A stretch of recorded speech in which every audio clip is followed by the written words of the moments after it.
buys a boat like this? Well, someone who wants to be here at the waterline. You buy a boat to be in touch with the water, so why not put the water in touching distance? Someone who likes water sports and water toys. This flat open aft deck is flexible. It's a living space, but it's also somewhere you can stow a tender, a jet ski and other water toys. Someone who wants utility back there, but style in here. And boy, has Sanlorenzo turned the style on in this interior. The decor is clean and contemporary, but the layout is novel too, with no helm on this deck and a forward dinette instead with, well, just look at that view. Someone who wants to drive the boat themselves? Maybe. It's powered by OPS, which means you get a joystick, and that's important when it comes to putting it in the berth, something that's a key consideration if you're going to run a boat just shy of 24 meters as the owner. Someone who wants to stand out from the crowd? I mean, would you just look at this thing? The Italians are having some fun in this crossover sector, from the Wally Y150 to the Arcadia Sherpa 80 to Sanlorenzo's own Blue Game range, but this Sanlorenzo SX76 feels like something a bit special. Who buys a boat like this? In this video, we're going to find out with a sea trial, but first, a full tour. I'm Jack Haynes, welcome to YachtBuyer.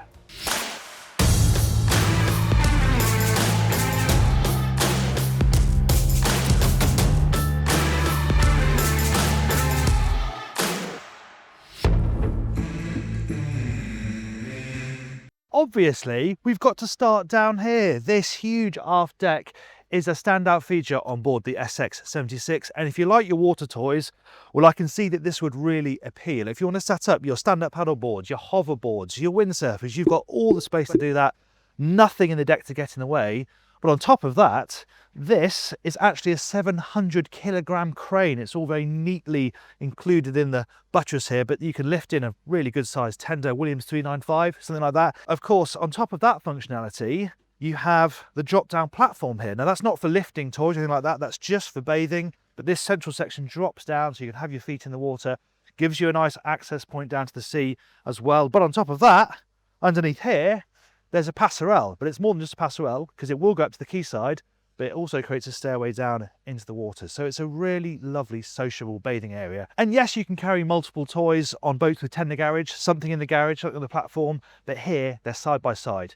You can launch one, launch both, it doesn't really matter. And also often connecting to a crane when the boat's rolling around a bit is easier than trying to line it up with the platform and lift it up out of the water. Now, sometimes the downside to these areas is you've got to obviously set the furniture up every time you stop, but there is an alternative. This is all freestanding stuff. You can have fixed seating here backing onto the transom, so you sacrifice this storage down here. I actually think that's quite good because it means as soon as the boat stopped, you can start using this area and enjoying it without having to set up the furniture. The only thing I'd like to see down here is a grill, maybe like they have on the Sunseeker Ocean 90. Pops out from the side, means you can cook down here, again down by the waterline. Maybe guests who are down here as well, you can serve them more easily. We've got cooking up on the flybridge as an option, as we'll see later on. And in terms of shelter, well, they usually stick a couple of parasols in the deck to give some shade. But of course, you want real shade, you've got this mezzanine cockpit up there. So let's have a look at that. Before we get into it though, make sure you subscribe to the channel, hit subscribe, hit the bell icon, and you'll never miss another tour like this one. Moving up into the cockpit, there are boarding gates on both sides. So if you're side two, you've got really easy access on and off the boat. You've also got on either side fuel filler caps. Those are hidden away behind these little lockers, which is all nice and convenient. And then here on the port side, this is actually your access down to the crew cabin. We're going to have a look at that at the end of the tour, so I'll have a proper search around down there. And then obviously we have this raised cockpit area, so all the fun is going on down there. People are swimming and splashing around and getting all the sports kit out. Here it's relaxed, you're away from it a little bit, but you've got this lovely elevated view. And I'm going to say it now, this is a Sanlorenzo. They are totally bespoke, so whatever furniture you want, you can have. This particular boat has the sofa, director's chairs. It's entirely flexible, but you get this nice separation between the area by the water and this elevated area that's nicely connected to the saloon. On this side, really useful storage hatch, cleaning gear, shoes, covers, all that stuff can be squirreled away really easy. And how about this for some nice engineering? Now that is what you call a cockpit docking station. It's only the second one. Remember, there's only one helm on this boat, but it puts you right down here in the cockpit. Again, you're raised, so I've got a great view down looking at the very end of the boat. I can also see the mooring gear really easily from here. There's this raised mooring gear here with the winches. There are also cleats right on the end for when you're springing across if you're mooring stern to. Either way, as the skipper, you can see everything really clearly, you can see forward clearly, and you're really in touch with your crew. It's great. Right, check out the foredeck. There are some wonderful angles created in this design, but one of the best views I think is looking down the side decks. You can see how the hull arcs around and then curves out. It is absolutely lovely, and these are really nice side decks to negotiate. Yes, they're open, but you've got proper metalwork in there to keep you protected. Really nice high bulwarks as well. So although this is quite an open space, you do feel nice and protected. I should also mention you've got both the life rafts mounted on either side. You can see there's a hinge compartment just up there, and they will both come out automatically when they make contact with the water. There's a side door here leading into the saloon and the internal staircase up to the top deck. You'll notice there is no staircase in the cockpit, so that's a really important feature that we'll see when we pop inside. And then right forward, we arrive at another really lovely living area. It's a big, big space. Considering how far forward this wheelhouse comes, they've still managed to find loads of room for lots of dedicated sunbathing space. But not just that, you've got these tables here, so you can perch and have a drink up here when the sun's shining. But you can see from the angle of these backrests, really, this is a place designed to recline. And I have to say, that is a very nice position. But there's more, because they've even decked out the tops of the anchor equipment with cushions as well. These all remove, so when you're using the anchor, you can get all these out the way and keep them safe. But hey, when they're not in use, there's a lot of time when that's just wasted space. So why not stick some cushions on top, and you've got even more sunbathing space up here. You'll also notice you've got this big area above this section of the main deck wheelhouse. The dining space is actually in there. Strikes me though, you could maybe stick some solar panels on there and the roof above, so you can maybe help run the domestic side of the boat by using solar energy, or even maybe some glass in that area, so when you're inside you're getting natural light coming down. But let's have a look when we're inside, which we're about to go and do now. Much like out there, very flexible in here in terms of woods, finishes, furniture, colours, layout, extremely flexible. What you see here though is a pretty typical layout. You've got this nice stretch of sofa over on this side, and over on here you have a bit of storage, which also includes an 18-bottle wine fridge. And then over on this side, the reason it's important to have the sofa there is because this is where the TV lives. Slides out of this compartment. There's a button which I can find, and that will eventually slide all the way out. And then it's obviously facing that big portion of sofa. So if you're having movie night, you can sit down there. The other thing you notice is the size of the windows, and having those broken top sides means you've got a great connection with the water from in here as well. It's absolutely lovely. And another quite unique thing about the layout of this boat is the relationship between the galley and the dining space. Now, the smart thing about this arrangement is it can be very open if you're using it as a family, or you can fully enclose it and make it a crewed galley and have a little bit of privacy. There is a two-person crew space down there, as I said, we'll look at that later on. So it just gives you a little bit of flexibility, and also the layout works really well. You have all your cooking over on this side, a nice slab of marble countertop. Over here, note they've got the fiddled edges so things don't slide off if you're rolling around, which you probably won't because it's got fin stabilizers. They're currently working away to keep us nice and steady. Storage above the sink here. I like having this window, not only for the views, but also being able to ventilate the galley with fresh air. Of course, everything is air conditioned, so temperature shouldn't be a problem. But even so, if you are cooking in here, being able to vent with that is really nice. There's a proper domestic size dishwasher as well. That's not like a miniature one that you sometimes get on boats. That is the same as you get in a house or an apartment. And similarly, look at that big double Samsung fridge. Plenty of cooling space if you're spending a long time on board. Fridge on this side, freezer on that side. You're not lacking when it comes to fridge space, because there's even more out there in the dining room. And this is such a lovely space on board this boat. It's all fringed with storage. This is where you have the extra cooling space. Fridge down there, ice maker under here, nice and close to the table. But how about this? Dining right forward with these views, windows on both sides, and this really steeply inwardly raked window forward, so when you're sitting down you can look out the front of the boat. It's lovely, and obviously it connects brilliantly to the galley. However, there is another option you can have, and that is to have a country kitchen version where you lose this formal dining table, you have an open plan galley, and you have a kitchen island, you know, like you get in a condo, but you get a country kitchen feel. They build most with this layout, which I can understand because of the flexibility of being able to close the galley, because it's not really a boat where you'd want to be eating inside too often. I think that country kitchen layout could work really well. Now what you can't do is have a cabin here like you can have on the X80, the Princess X80. It's a bigger boat, but that is an option you have on that boat. All the cabins on this boat are downstairs, as we'll see in a moment. But remember what I said outside about this space here? Obviously it's all beautiful headlining and lighting, but imagine having like a smoked glass panel here to bring in even more natural light. Maybe something that Sanlorenzo could work into the build if you really wanted it. Right, before we head to the flybridge where we drive it from, let's go and look at those cabins. Down here on the lower deck, there's a 4-cabin, 4-bathroom arrangement. There's a full beam owner's cabin and midships, a pair of twins along this passageway on either side, and then right forward you have the VIP cabin.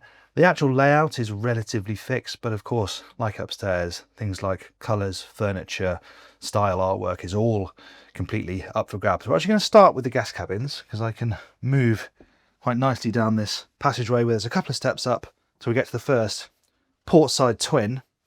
Now this particular boat has got fixed berths, but as an option, these can slide manually to become doubles, which just gives you a little bit more flexibility with the sleeping spaces. It's probably an option I'd go for. You can see headroom's pretty good in these cabins. We've come up a level, but still there's plenty of space above my head. Nice porthole here as well. Storage above this bed and a really nice big hanging locker that auto illuminates, and a big floor-to-ceiling mirror as well, which is always nice to see. There's private AV in here as well. There's a TV, a small TV, but a TV nonetheless behind the door. You've also got individual controls for the climate control, and then through this door you have this cabin's ensuite, which is also the day ahead. So in the day, guests will come down, and even though they've got their own bathrooms in their cabins, that has got access from the passageway. On the other side, we arrive at the other twin. Pretty much identical, however this has got a totally private bathroom, so there's only access through this door, not through the passageway. Nice separate shower cubicle in there, and even the guest cabins are decked out in really nice marble. The quality is absolutely lovely down here. You know, this is quite sort of light, but it's not that cozy. The darker wood option will probably feel a bit cozier, but it certainly feels fresh and modern, and the heft of everything from the handles to the doors to when you shut lockers and cabinets, it does feel a quality piece of kit. Like over there, these are fixed twins on this boat. This one could also have sliding berths if you wanted that flexibility, but there were nice details here, like lovely big bedside table shared by both berths, and you've got these reading lights that pop out as well, and you've got repeater controls for the blind and the lighting socket down there as well, and of course a TV behind the door. And then right forward we arrive at the premium guest cabin, this VIP, which as you can see has a slightly different orientation to what we're used to. We often see the bed like this, don't we? But now this is running across the cabin, which is quite nice. It gives you all this space at the end of the bed to get changed, and there's good flat space down either side because it's not accounting for being in the right in the hull. You've not got the raised side, so it's a totally flat floor here, which is nice, and it drinks in the view from what is a nice big porthole. Both of these open too, so you can get some breeze running through here to supplement the air conditioning. This is it's not really a chaise longue because it's got a very upright backrest, but it's just somewhere that you can sit that isn't the bed. The reason it's like that is because behind there is the TV. That pops up from there. Obviously it just goes away when you don't want to use it, but nice, you can lie in bed and watch the TV in this cabin, and that means the head is where it should be, at the head of the boat. And because of this position, this is a lovely size. The bidet, very Italian option to have the bidet, but the bidet is behind the door, toilet there. You can see the nice shower behind me with a rain shower head. And here you have, again, lovely marble tops, nice big sink, lots of storage underneath here as well. So this arrangement works when in the cabin, but also gives you plenty of space here. And there's a huge chain locker forward as well. So they have used this space very cleverly. Right, let's head to midships, the owner's cabin. It's when you come to this cabin and close another bank vault thick door that you appreciate the sound deadening on this boat. The generators are running at the moment, but you'd not really have much of an idea. It's so quiet in here. Same with the electric fins, they're waggling away, keeping us from rolling, and you're really not that aware of it in here. And even though there's a bit of chop running in this anchorage, you're not getting loads of hull slap, so it is nice and peaceful, but your views out are just spectacular. And I like that this isn't just a flat slab of window. It's more nautical to have these portholes, and they both open up as well. So I realize that a lot of the time you're going to rely on the air conditioning, but if you do want to get the breeze running through here, you can do it. They look great on the inside and they look great on the outside. And this is a really very special cabin. It's lovely. Things like having the TV hidden inside the mirror here, you'd have absolutely no idea there's a TV in there until it's on. There's lots of storage around at knee level here underneath this bench and over in the bureau, but the main piece of storage, and one of the standout features I think, is this lovely walk-in wardrobe. Proper walk-in wardrobe as well, with really good headroom and air conditioning and a safe. Hanging space on both sides, drawers down here, space for your shoes down there, you can put your bags up here. It's a really well organised space. And that means over on this side we have the bureau in this guise, because there are some different layout options, but that's a nice place to sit, isn't it? Looking out of those lovely big windows. But you can actually have the bathroom arranged down here. I've seen this on Sanlorenzo's and Blue Games before, where the bathroom is actually part of the cabin, which is nice. The downside is you don't get the bureau. And also the nice thing about this arrangement is this bathroom is creating yet another layer of sound insulation on top of the crew space, which is through there, and of course the engine room itself. And it's still a really good sized space. Sink over on this side, toilet and bidet again, but then it stretches a long way inboard, even with that walk-in wardrobe. And look at the shower cubicle space, even for a cold hard marble seat. But this is so beautifully executed, and headroom is maintained throughout. Again, the rain shower head, always nice to see. It's a very luxurious space. Right, before we drive this thing, let's go and have a look at the crew space and the engine room. Access to the crew cabin and the engine room is via this door in the cockpit.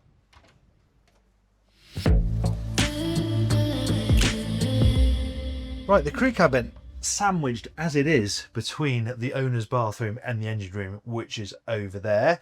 We have a separate bathroom when you first come down the steps. It's a wet room actually. There isn't space for a separate shower cubicle, so when they shower, things will get a bit splashy in there. This is also where you find your washer and dryer. You'll have noted there isn't any in the accommodation. I'm sure if you wanted one, because as the owner you want to be able to do your own washing without having to come here, you could have one in the accommodation. This boat's not got it. So you have your laundry room here. And if you haven't got this as a crew space, it actually makes a pretty good laundry room. However, if you are going to carry crew, they have 2 bunks through there.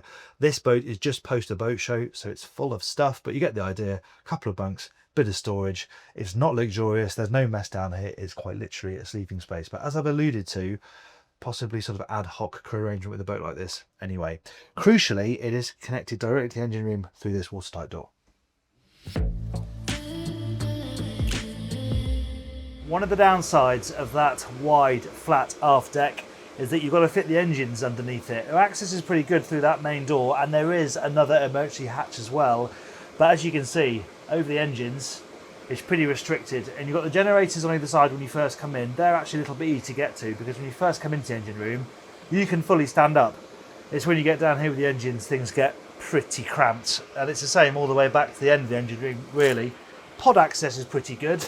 Getting over this side and getting over the top of the engines though isn't particularly easy. That said, the installation is absolutely spot on. It is clean as a whistle down here. They've even got nice white finish on the checker plate, so if there are spillages or leaks, you're going to spot them straight away. And there's great redundancy too. You've got filters for filters for filters on the generators and on the engines. You've got sight gauges for your fuel and things like that. It's you know, a really properly engineered space.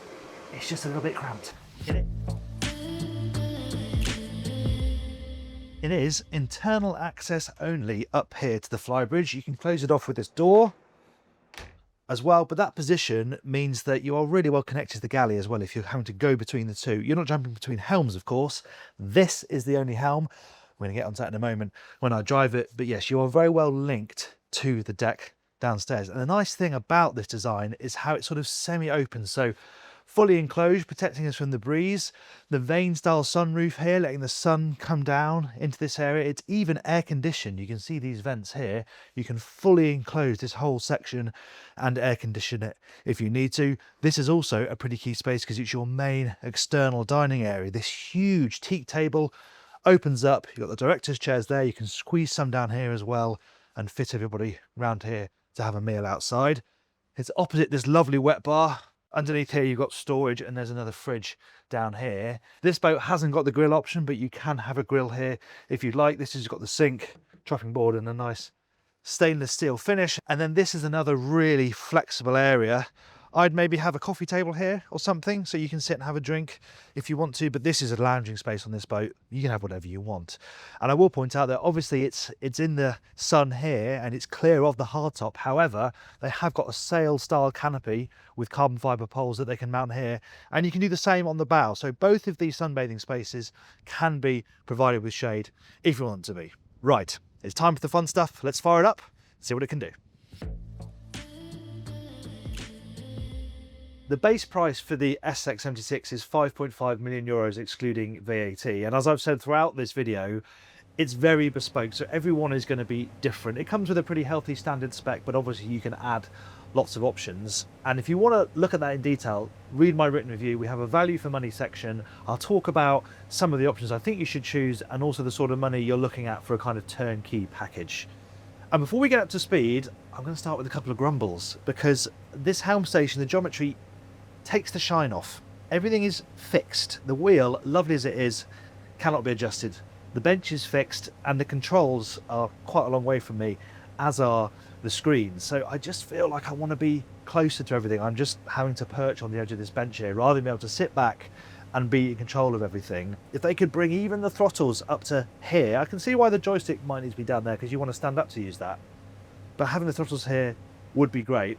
I can forgive the positioning of this stuff a little bit because of the style of boat it is. You're not really regularly going to be on and off the throttles. You're really going to get it up to speed and let the boat do what it's designed to do, which is carve through it. However, the MFDs, you've got 3 of them, which is nice, but they are a long way away, and you have got a remote control, but they've put it up here. Why not put that here so I can sit back, I can flick between the screens, I can zoom in and out of the chart, and not have to lean all the way forward to do that every time. Not big fixes here, but little changes like adding some storage, moving that control would make a big difference. It's enough moaning though, because there's a lot to like about being up here.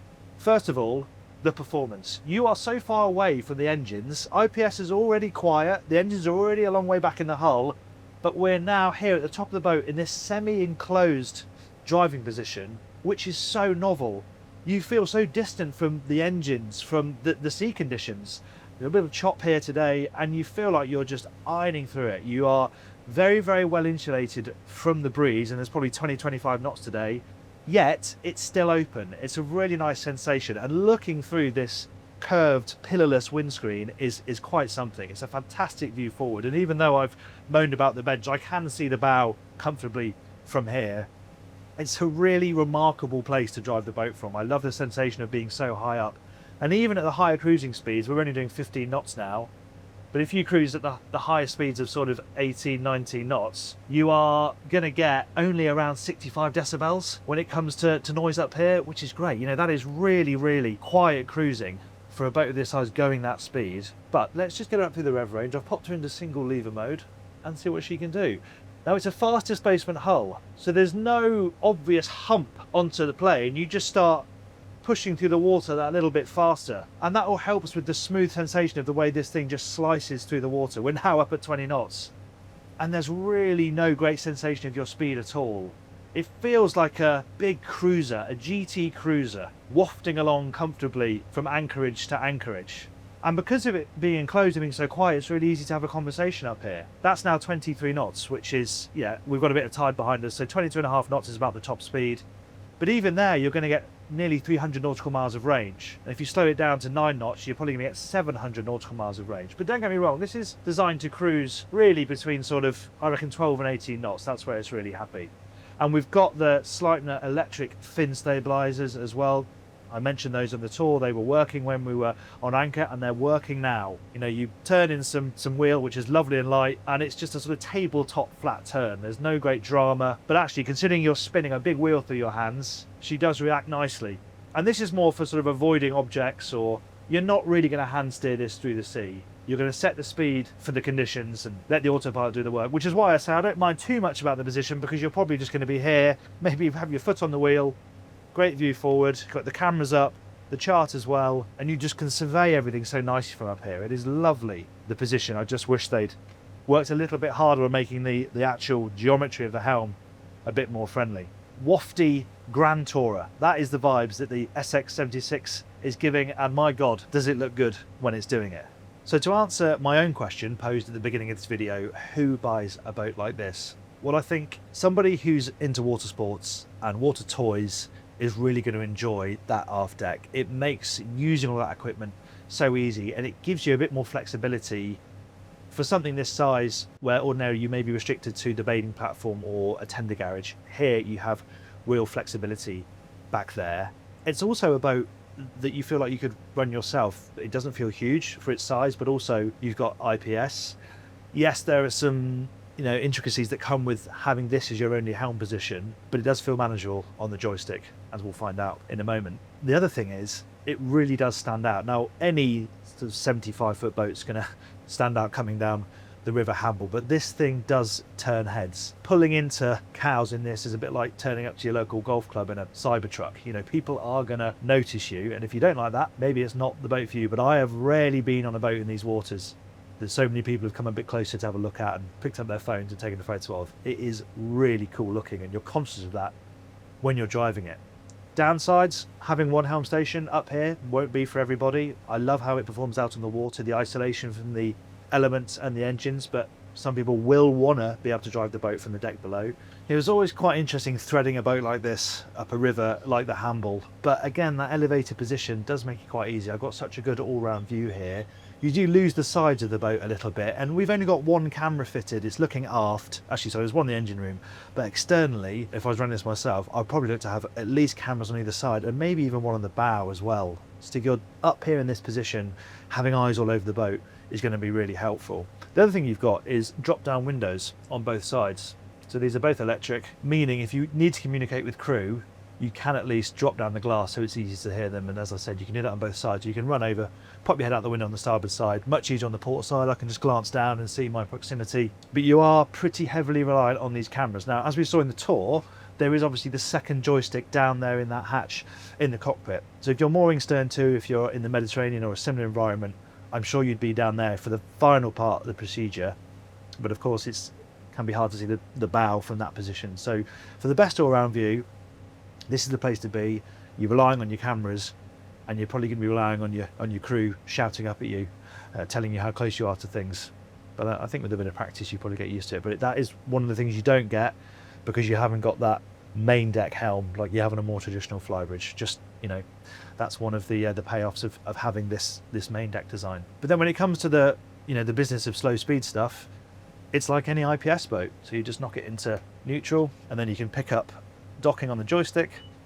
The boat is available with dynamic positioning system. This particular boat hasn't got it, but if you're not familiar, if I had that, I could push a button and the boat would just sit using the GPS. It would hold still. But now I'm just on the joystick, and those two 900 horsepower engines are being put to work using that grunt to maneuver this thing around. It has got a bow thruster, which I'd always spec, as you well know if you'd watched many of my tests, but I might upgrade it to a proportional one. This is just a sort of your standard electric thruster. I wouldn't mind a proportional one in case you have to use it in really heavy side winds.